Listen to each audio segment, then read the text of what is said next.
Hi hello സമയം കണ്ട 4 മണി 4 മണിയാകുന്നേ ഉള്ളൂ കേട്ടോ. അപ്പോൾ ഇന്നത്തെ നോമ്പ് ഒരു സ്പെഷ്യൽ നോമ്പറാണ്. ഇപ്പോൾ കുവൈത്ത് മന്തയ്ക്കാണ് ഈ കാണുന്ന ഈ ഒരു പള്ളിയുണ്ട. ഈ പള്ളീൻ്റെ തൊട്ടടുത്തായിട്ട് ഈ ഒരു ചെറിയ ഗാർഡൻ, ഈ ഗാർഡൻ്റെ അകത്ത് വെച്ചിട്ടാട്ടോ ഇന്നത്തെ നോമ്പറ. ഒരു വെറൈറ്റി നോമ്പറ. ഇന്നത്തെ നോമ്പറ ഒരു സ്പെഷ്യൽ നോമ്പറയാണ്. അതിന് മുമ്പായിട്ട് ഇന്ന് ഉച്ചയ്ക്ക് ഒരു മഴ പെയ്തു. അപ്പോൾ ഞാൻ വിചാരിച്ചു ഇന്നത്തെ നോമ്പറ ഫ്ലോപ്പായി, പടച്ചോനെ ഇന്ന് നോമ്പെടുക്കാൻ പറ്റൂലേ, പോകാൻ പറ്റൂലേ എന്ന്. പക്ഷേ ഒരു 3-3:30 ആകുമ്പോൾ തന്നെ മഴയെല്ലാം നിന്നിട്ടാണ്. പിന്നെ സ്പെഷ്യൽ എന്ന് പറയാൻ കാരണം ഈ കാണുന്ന ഗാർഡനിൽ വെച്ചിട്ടാണ് നോമ്പെടുക്കുന്നത്. അതുമാത്രമല്ല ഒരു ബഫേ സെറ്റപ്പിലാണ് ഇവർ ഫുഡൊക്കെ സെർവ് ചെയ്യുന്നത്. തൊട്ടടുത്ത് വരെയുള്ള ഒരു കുവൈത്താണ് സ്പോൺസർ ചെയ്യുന്നു പറഞ്ഞു. അത്യാവശ്യം നല്ല ആൾക്കാരുണ്ടാവും, 250 ആൾക്കാരുണ്ടാവും. അങ്ങനെ ഞാനും ജലീലുമാണ് ആദ്യം എത്തിയത് കേട്ടോ. അപ്പോൾ ജലീൽ എല്ലാ കാര്യത്തിനും എല്ലാത്തിനും ഭയങ്കര ഹെൽപ്പ് ചെയ്യുന്നുണ്ട്. എല്ലാ കാര്യം ചെയറൊക്കെ റെഡിയാക്കുന്നുണ്ട്, അതുപോലെ ഫുഡ് കാര്യങ്ങളൊക്കെ എടുത്തുകൊണ്ടിരാൻ വേണ്ടിയെല്ലാം ഹെൽപ്പ് ചെയ്യുന്നുണ്ട്. ജലീൽ മാത്രമല്ല അവിടെയുള്ള എല്ലാവരും കൂടുതലും മലയാളീസാണ്. എല്ലാവരും നമ്മൾ പരിചയപ്പെട്ടു. നാട്ടിലെവിടെയാണ്, വർക്ക് എന്താണ് ഒക്കെ ചോദിച്ചു. അങ്ങനെ നമ്മളൊരു ഫ്രണ്ട്സായി. അങ്ങനെ എല്ലാവർക്കും ഭയങ്കര ആവേശം കേട്ടോ, ഇങ്ങനെ പണിയെടുക്കാൻ വേണ്ടിയിട്ടല്ല. പിന്നെ ആൾക്കാർ ഇങ്ങനെ വന്നുകൊണ്ടിരിക്കുമ്പോൾ അവിടെ താഴെ അവർക്ക് ഇരിക്കാനുള്ള സൗകര്യം കാര്യങ്ങളൊക്കെ ഉണ്ടാക്കുന്നുണ്ട്. ഓരോരാളും ഓരോ കാര്യത്തിൽ ബിസിയാണ്.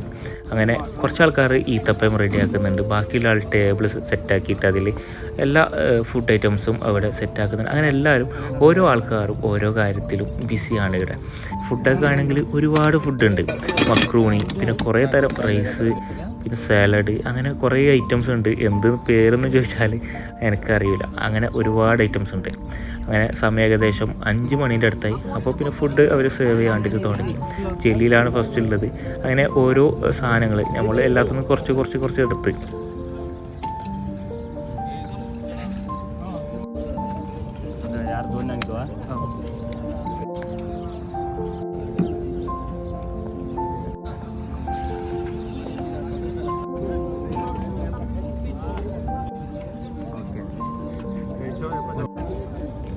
അപ്പോൾ എല്ലാവരും ഫോട്ടോസും വീഡിയോസൊക്കെ എടുക്കുന്ന തിരക്കിലാട്ടോ. അപ്പം ബാക്കിയുള്ള ആൾക്കാരൊക്കെ അവിടെ ഇങ്ങനെ ക്യൂ നിന്നിട്ട് സാധനമെല്ലാം വാങ്ങുന്നുണ്ട്. നമ്മൾ ഫസ്റ്റ് വന്നുകൊണ്ട് നമ്മൾക്ക് സീറ്റും കിട്ടി, കുറേ ഫുഡും കിട്ടി. അങ്ങനെ സമയം ഇനി 3 മിനിറ്റ് മാത്രമേ ഉള്ളൂ ബാങ്ക് കൊടുക്കാൻ. അങ്ങനെ ബാങ്ക് കൊടുക്കാൻ വേണ്ടിയിട്ട് ഞാനുൾപ്പെടെ എല്ലാവരും വെയിറ്റ് ചെയ്യുന്നുണ്ട്. അങ്ങനെ ഫൈനലി ബാങ്ക് കൊടുത്ത് ഇന്നത്തെ നോമ്പ് തുറക്കാൻ പോവാണ്. ഒരുപാട് ഐറ്റംസ് ഉണ്ട്, അതുകൊണ്ട് ഏതിൽ തുടങ്ങണം എന്നറിയില്ല. എല്ലാവരും ബാങ്ക് കൊടുത്തു, ഈത്തപ്പഴം കഴിച്ച് നോമ്പൊക്കെ മുറിച്ച്. മാഷാ അല്ലാഹ് ഒരു അടിപൊളി നോമ്പ് തന്നെയായിരുന്നു കേട്ടോ. ഫുഡിനെക്കാളും അവിടുത്തെ ആംബിയൻസും അതൊക്കെ വേറെ തന്നെ ഒരു വൈബാണ് കേട്ടോ. അങ്ങനെ നോമ്പ് തുറയൊക്കെ കഴിഞ്ഞ് പള്ളിയിൽ പോയി നിസ്കരിച്ച് നോമ്പ് തുറനെ കുറിച്ച് പറയുകയാണെങ്കിൽ അടിപൊളി ഫുഡ് കേട്ടോ. നമ്മുടെ നാട്ടിലിപ്പോൾ കല്യാണത്തിന് ബൊഫെ സെറ്റപ്പൊക്കെ എങ്ങനെ ഉണ്ടാവും, അതുപോലുള്ള ഫുഡും കാര്യങ്ങളൊക്കെ കേട്ടോ. അപ്പോൾ ഇതൊക്കെയാണ് ഇന്നത്തെ ചെറിയ വീഡിയോ. അപ്പോൾ വീഡിയോ ഇഷ്ടപ്പെട്ടാലേ ഒന്ന് സബ്സ്ക്രൈബ് ചെയ്യൂ.